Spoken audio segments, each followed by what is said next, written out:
আসুন মুনাজাত করছি আপনাদেরকে নিয়ে।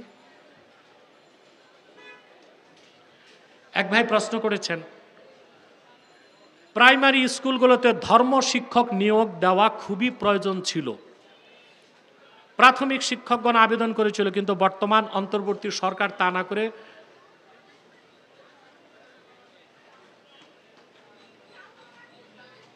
এটা কি লিখছে বাংলায়? এটা তো পড়তে আবার ডিকশনারি লাগবে। হ্যাঁ, ও গানের শিক্ষক নিয়োগের ব্যবস্থা করছে। নাউজুবিল্লাহ। আচ্ছা ভাই, আপনাদের দেশে স্কুলে ধর্ম শিক্ষা আছে না? কথা বলে না।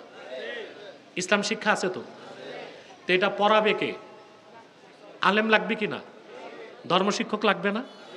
অন্তত কামেল পাস, দাওরা পাস বা ফাজেল পাস লাগবে না? কথা বলেন।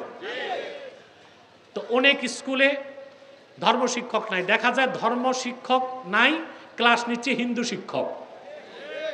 তো ইসলাম শিক্ষা বইতে তো কোরআনের আয়াত আছে, হাদিস আছে, একটা হিন্দুর জন্য তো এটা ধরাই ঠিক না। কথা বলে না।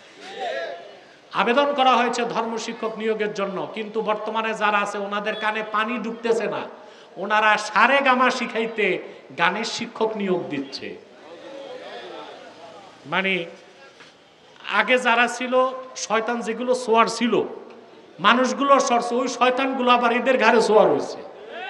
আল্লাহ হেদায়েত করুক।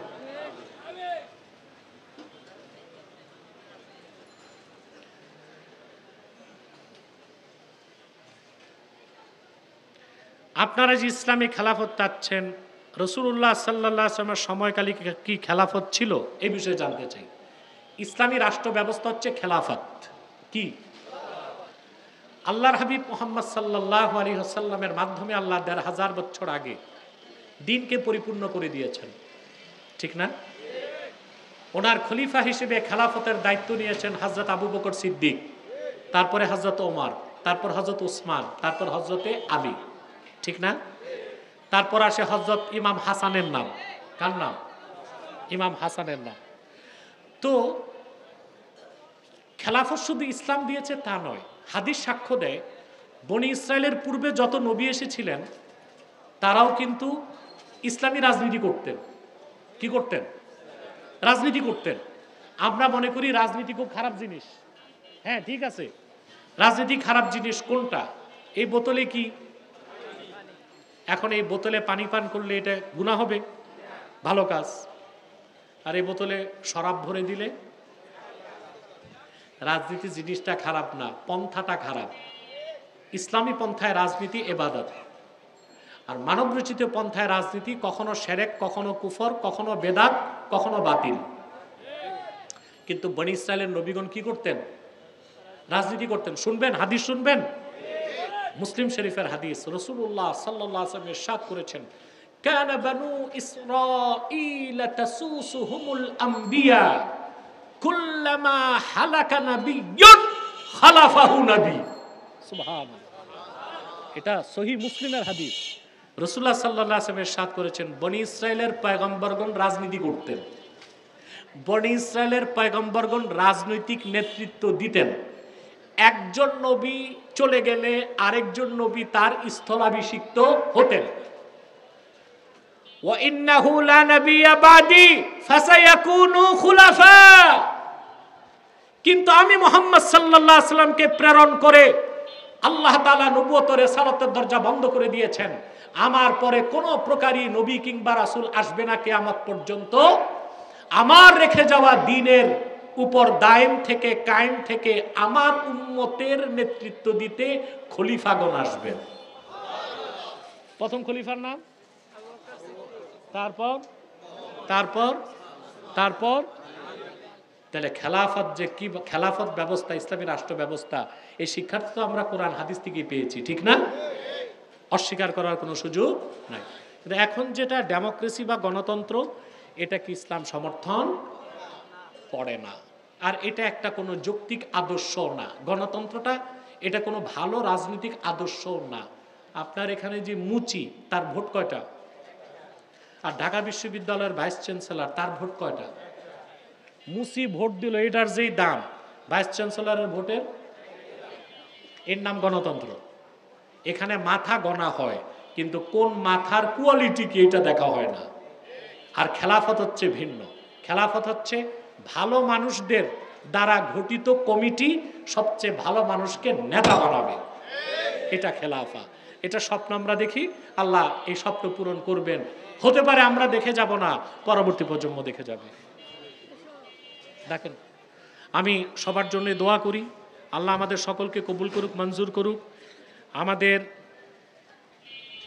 এখানে প্রতি বছরই মাহফিলটি আপনাদের নারায়ণগঞ্জের গর্ব বলতে পারেন। জাদুকরি কণ্ঠ মাওলানা তামিম বিল্লাহ, আমি যাকে যথেষ্ট স্নেহ করি, আলহামদুলিল্লাহ প্রতি বছরই মাহফিলটি করেন না? তো বহু আগে একবার আমি এসেছিলাম মসজিদে। এটা কই মসজিদটা, কোন দিক? পিছনেই মসজিদ। এটা তো নারায়ণগঞ্জের ঐতিহ্যবাহী মসজিদ, সাকিম আলী জায় মসজিদ। আবার এবারও তিনি বললেন, তা আমি বলেছি আমি থাকবো ইনশাল্লাহ। তা আলহামদুলিল্লাহ আমিও আসলাম, আপনারাও গভীর রাত পর্যন্ত থাকলেন। আপনাদের বিনিময় আমার কাছে নেই, বিনিময় আল্লাহর কাছে আজরুন আজিম। আমি মাওলানা গাজী তামিম বিল্লাহ আল কাদরি, তার জন্য দোয়া চাই, আল্লাহর জন্য মৃত্যু পর্যন্ত তাকে আহলুস সুন্নাহ ওয়াল জামাতের খেদমত করার তৌফিক দান করে। আরও যারা অতিথি ছিলেন, কে? হ্যাঁ, ও মাওলানা তানবিল্লাহ সাহেবের ছোট ভাই ইন্তেকাল করছে, আজকে 12 দিন হয়। আমি এখন শুনলাম, আমরা দোয়া করব আল্লাহ তাকে সুন্নিয়তের খাতিরে মাফ করে দিই। আরও যারা আছেন, বিশেষ করে বদিউজ্জামান বদু চলে গেছে ছিল, তার জন্য দোয়া করবেন।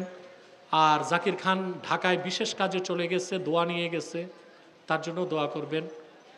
আল্লাহ তাকে নামাজি হিসেবে কবুল করুন, আর সততার সাথে নারায়ণগঞ্জবাসীর খ্যাতমত করার সুযোগ দেখ। আসুন আমরা মোনাজাত করি। তামিমুল্লাহ সাহেব, হ্যাঁ আসুন আমরা আমি একটু এখানে এই আমার 3টা কিতাব আছে। নির্বাচিত তাফসির প্রথম খণ্ড, সূরা ফাতিহার তফসির, যারা পারেন নিয়ে যাবেন।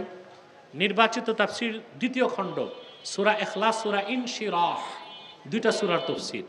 আর সহিহুল বুখারীর প্রথম হাদিস, নিয়তের হাদিসের উপর একটা পূর্ণাঙ্গ কিতাব, এটাও যারা পারেন নিয়ে যাবেন। আমি দাওয়াত দিচ্ছি আগামী 12 রবিউল আউয়াল ঈদে মিলাদুন নবী সাল্লাল্লাহু আলাইহি সাল্লাম উপলক্ষে আব্বাসী মঞ্জিল জোনপুর দরবার শরীফের বাৎসরিক মাহফিল দুপুর 3টা থেকে ফজর পর্যন্ত। নারায়ণগঞ্জের লোকজন যায় আলহামদুলিল্লাহ, আপনাদেরকে আমি দাওয়াত করে দিলাম, আপনারাও যাবেন ইনশাল্লাহ।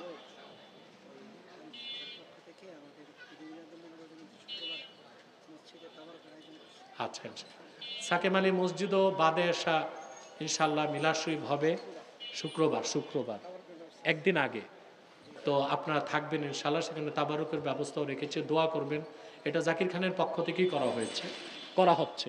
আল্লাহ কবুল করুক, মঞ্জুর করুক। আসুন ভাইরা, আমরা একটু সালাত ও সালাম পরে দোয়া করি মহব্বতে।